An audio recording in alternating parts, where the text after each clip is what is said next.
नहीं, आपको पता ही है कि इन्होंने 9 तारीख का एक ऑर्डर जारी किया है जिसमें इन्होंने हमारी स्ट्राइक पर प्रतिबंध लगा दिया है एस्मा के तहत। तो हम ने तब तक के लिए, जब तक कि हम कोर्ट मूव करके इस ऑर्डर को खारिज ना करवाएं, तब तक के लिए हमने अपनी हड़ताल स्थगित की है। हमारी हड़ताल तो 31 तारीख से शुरू हुई थी, लेकिन उससे पहले मैं खुद अकेले अलीपुर से 16 अगस्त से लड़ रही हूँ। मैं 16 अगस्त को हमने यही बात रखी थी कि मैम जिस तरह से महंगाई बढ़ रही है, हमारा मानदेय भी बढ़ाया जाए।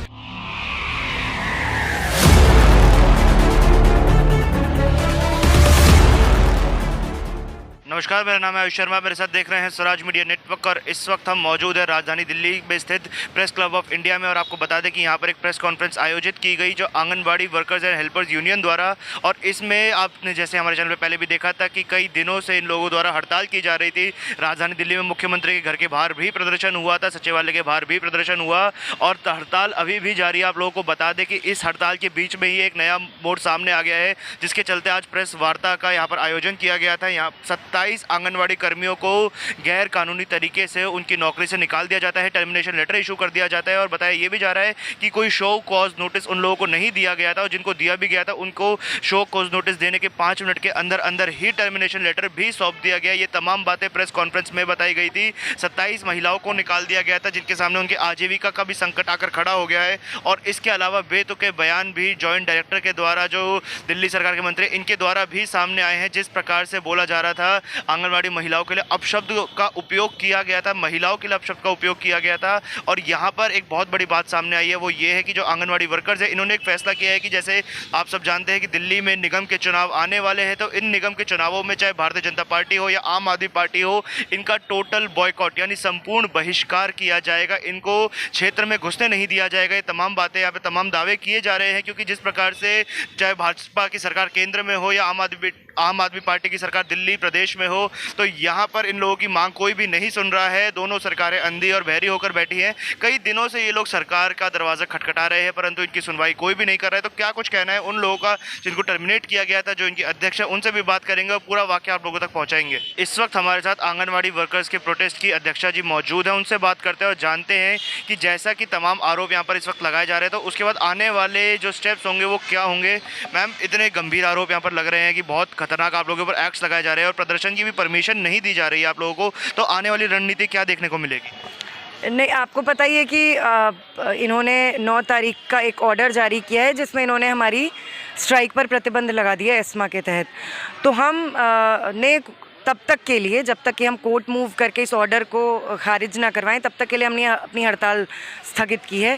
हालांकि कोर्ट से बहुत उम्मीद तो कोई नहीं रख सकता है, क्योंकि जिस तरीके का रवैया रहा है कोर्टों का। ऑर्डर जो कुछ भी होगा, हम बताना चाहते हैं कि हम स्ट्राइक आगे शुरू करेंगे। आंदोलन तो हमारा अभी भी चल रहा है। आम आदमी पार्टी के खिलाफ जो बहिष्कार अभियान है, बीजेपी के खिलाफ जो बहिष्कार अभियान है, वो हमारा लगातार चल रहा है और निगम चुनाव में इनका बहिष्कार हम करेंगे। मैं ये भी बताना चाहती हूँ कि अभी हमें खबरें भी ये मिल रही हैं कि ये हर प्रोजेक्ट से लिस्ट्स बना रहे हैं कि 4-5 वर्कर्स को टर्मिनेट किया जाए। यानी ये इलीगल टर्मिनेशन की अपनी कार्रवाई जो है रोक नहीं रहे हैं। ये इनका बेहद अलोकतांत्रिक जो रवैया है।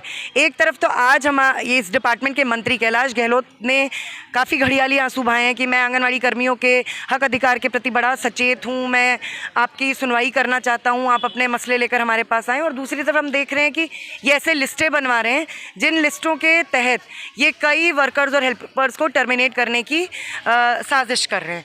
तो इस पर भी हमारी निगाह है कि ये क्या करेंगे, क्योंकि अगर ये हमें भड़काएंगे तो, और ये इस तरीके की अपनी घटिया हरकतें करेंगे, तो कोई ज़रूरी नहीं है कि हम कोर्ट के फैसले के लिए रुकें। तो अभी ये कह सकते हैं कोर्ट के आदेश का इंतजार करने से पहले भी स्ट्राइक दोबारा शुरू की जा सकती है। बिल्कुल हो सकती है। इनके रवैये पे निर्धारित है। इनके रवैये पर ये भी निर्धारित है कि अगर ये अपना बहिष्कार रुकवाना चाहते हैं, तो जितने लोगों को फर्जी टर्मिनेशन ऑर्डर और इलीगल टर्मिनेशन नोटिस दिए गए हैं, 27 लोगों को, उनके तत्काल रद्द किए जाएँ।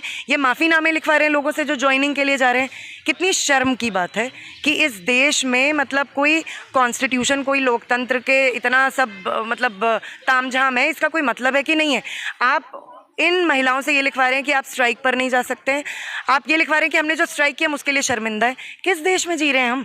और ये आम आदमी पार्टी की सरकार करी है। आमतौर पे इस तरीके की हरकतें बीजेपी करती है, लेकिन चूंकि आम आदमी पार्टी बीजेपी की ही बी टीम है, और ये जो हमारे केजरीवाल महोदय हैं, ये छोटे नरेंद्र ये असली बाल नरेंद्र ये हैं। ये उनके छोटे रूप है, ये हैं। तो ये इस तरीके की हरकतें कर रही हैं, किसी भी मायने में जो है उनसे पीछे तो है नहीं है। तो ये अपनी कब्र खुदवाने का काम, मतलब चुनावी राजनीति में भी अपनी कब्र खुदवाएंगे और हम लोग इंश्योर करेंगे कि इस बार दिल्ली के निगम चुनावों से इनका सूपड़ा साफ हो। क्या कुछ उम्मीदें जगाई जा रही है सर? प्रशासन तो क्योंकि कई दिनों से तो अंधा और बहरा होकर बैठा हुआ है। इनसे कोई उम्मीद नहीं है, इनसे तो हमें कोई उम्मीद ही नहीं है। ये लेकिन जागेंगे, इनकी जो ये शीत निद्रा में सोए हुए हैं ये जागेंगे, क्योंकि आगामी निगम चुनावों में जो उनका हश्र होने वाला है, इनके प्रत्याशियों को हम इलाकों में नहीं घुसने देंगे। और हम ये इंश्योर करेंगे कि ना सिर्फ 22,000 आंगनवाड़ी कर्मी और उनके परिवार, बल्कि दिल्ली का एक एक आदमी इन दोनों ही पार्टियों की वोटबंदी ठीक से करे। इस वक्त एक आंगनवाड़ी कर्मी हमारे साथ मौजूद है, उनसे बात करते हैं और जानते हैं क्या कुछ उनकी आप बीती है। मैम आपका नाम? मेरा नाम रजनी सैनी है, मैं अलीपुर प्रोजेक्ट की वर्कर हूँ। तो क्या कुछ परेशानियां मैम बताया जा रहा है कि आपको टर्मिनेट कर दिया जा रहा है ज़बरदस्ती?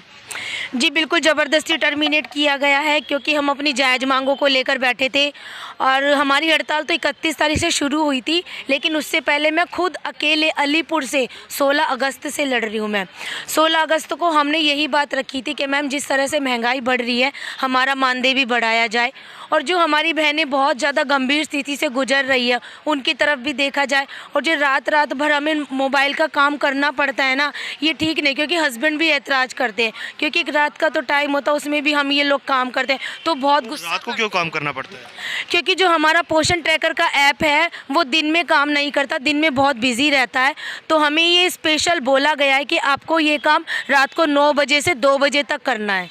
तो ये दिल्ली सरकार की ऐप है, केंद्र सरकार की? ये केंद्र सरकार की ऐप है, इसमें दिल्ली सरकार भी सारे काम अपने करवाती है।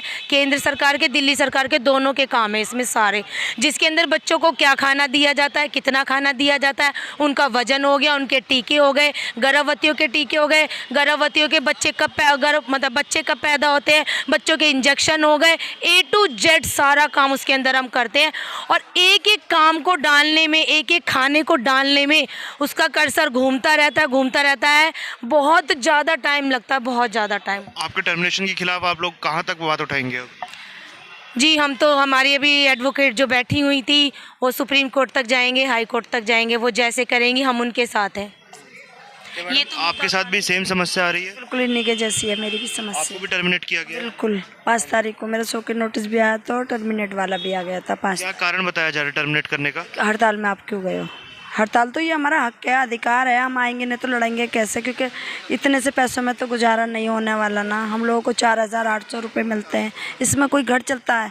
200 रुपये किलो तो तेल हो गया, 1,000 रुपये का सिलेंडर हो गया, और मैं तो किराए के घर में रहती हूँ। तो हज़ारों लोग प्रोटेस्ट में बैठे थे, तो सर आपको टर्मिनेट किया गया? हम अपने सीमापुरी प्रोजेक्ट से ना, मैं और ये दीदी हैं, हम दोनों को ही करा गया है इस चीज़ के लिए, क्योंकि 2-2, 3-3 ही करके निकाली हैं, हर प्रोजेक्ट से निकाली हैं इन लोगों ने।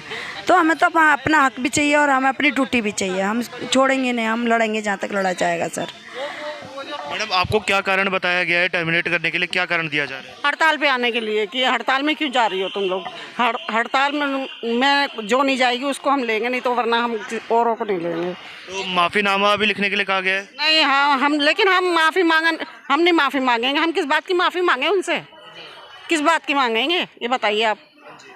चीज़ और सर मैं कहना चाहती हूँ, जिसके अंडर में हम काम करते हैं, जो हमारी सुपरवाइज़र है शिवलता, उनके फैमिली में किसी की डेथ हो गई थी, वो वहाँ पर गए हुए थे, उनकी गैर मौजूदगी में हम लोगों को टर्मिनेट किया गया। जबकि हम उनके अंडर में काम करते हैं, तो उन्हीं का ही अधिकार है हमको कुछ भी कहने का या हमें समझाने का या हमें टर्मिनेट करने का, ताकि दूसरी जो सुपरवाइज़र है जिसका नाम है नीतू, कॉन्ट्रैक्ट बेस पे है, और रेनू कौशिक वो परमानेंट में है, जिसका उसने 6 महीने पहले वो खुद भी बैठी थी, वो घोटाले के चक्कर में वो उसके ऊपर विलम्ब लगा। ये सच्ची थी ये चीज़ के लिए, क्योंकि ये लोग करते हैं ये सारे काम, वो हम लोग तो नहीं कर सकते ना, क्योंकि ये 6 महीने के लिए बाहर निकाल दिया था घोटाले के इल्ज़ाम में, ये पक्का भी हुआ था, प्रूफ भी था ये चीज़ के लिए।